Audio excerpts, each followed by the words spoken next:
ശക്തനാണോ നിങ്ങൾ? അല്ലെങ്കിൽ ശക്തയാണോ? അതായത് മാനസികമായി നിങ്ങൾ ശക്തിയുള്ള വ്യക്തിയാണോ എന്നാണ് ചോദ്യം. ആണ് എന്ന് പറയുകയാണെങ്കിൽ ഞാൻ പറയുന്ന 9 കാര്യങ്ങൾ നിങ്ങൾക്ക് ചെയ്യാൻ സാധിക്കണം.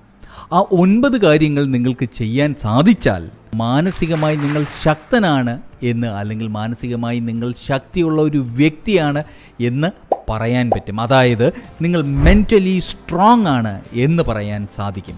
നമസ്കാരം, ഞാൻ സുനിൽ പ്രഭാകരൻ. എത്നിക് ഹെൽത്ത് കോഡിലേക്ക് സ്വാഗതം. Ethnic health code, forward to good health. അപ്പോൾ ഞാൻ പറയുന്ന 9 കാര്യങ്ങൾ അത് നിങ്ങൾക്ക് ചെയ്യാൻ സാധിക്കുമോ എന്ന് നോക്കുക. നിങ്ങൾ മെൻ്റലി സ്ട്രോങ് ആണോ, മെൻ്റലി വീക്കാണോ എന്ന് നിങ്ങൾക്ക് തന്നെ മനസ്സിലാകും. ഇതിൽ 4ാമത്തെ കാര്യവും 6ാമത്തെ കാര്യവും മിക്ക ആൾക്കാർക്കും ചെയ്യാൻ സാധിക്കാറില്ല. അതുപോലെ തന്നെ 9ാമത്തെ കാര്യവും പലർക്കും സാധിക്കാറില്ല. അപ്പോൾ തുടങ്ങാം.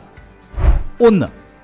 നിങ്ങൾ എല്ലാത്തിനോടും ഉടനടി പ്രതികരിക്കാറുണ്ടോ? ആരെങ്കിലും നിങ്ങളെ തെറ്റായ രീതിയിൽ എന്തെങ്കിലും പറഞ്ഞാലോ, മനസ്സ് വിഷമിപ്പിക്കുന്ന രീതിയിൽ സംസാരിച്ചാലോ ഉടനടി അതിനോട് പ്രതികരിക്കുന്നവരാണോ നിങ്ങൾ?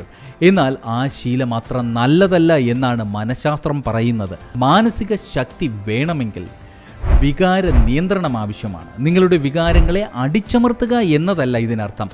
എല്ലാ കാര്യങ്ങളോടും പ്രതികരിക്കുന്നതിന് പകരം ആത്മസംയമനം പാലിച്ചാൽ ക്രമേണ ഇത്തരം കാര്യങ്ങൾ നിങ്ങളെ ബാധിക്കാത്തതാകും.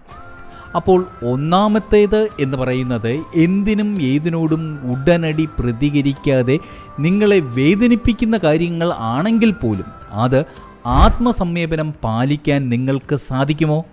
എങ്കിൽ മനസ്സുകൊണ്ട് നിങ്ങൾ ശക്തനാണ് എന്നതിൻ്റെ 1ാമത്തെ ലക്ഷണമാണ്. 2.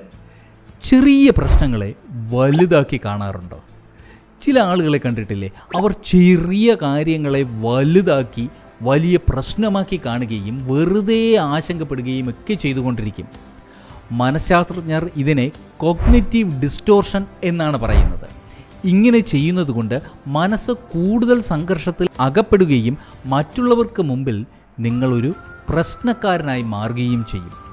അതിനു പകരം നിങ്ങൾക്ക് ഇങ്ങനെ ചെയ്യാൻ സാധിക്കുമോ?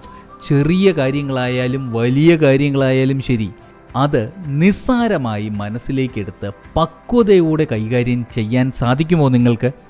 എങ്കിൽ മനസ്സുകൊണ്ട് നിങ്ങൾ ശക്തനാണ് എന്നതിൻ്റെ 2ാമത്തെ ലക്ഷണമാണ്. ഇനി 3. ചുറ്റുമുള്ളവരിൽ നിന്ന് അംഗീകാരം വേണമെന്ന് വിചാരിക്കാറുണ്ടോ? നിങ്ങൾ ചെയ്യുന്ന കാര്യങ്ങൾ മറ്റുള്ളവർ ശ്രദ്ധിക്കും എന്ന് പ്രതീക്ഷിച്ച് കാത്തിരിക്കാറുണ്ടോ? വാവ്, നീ ചെയ്തത്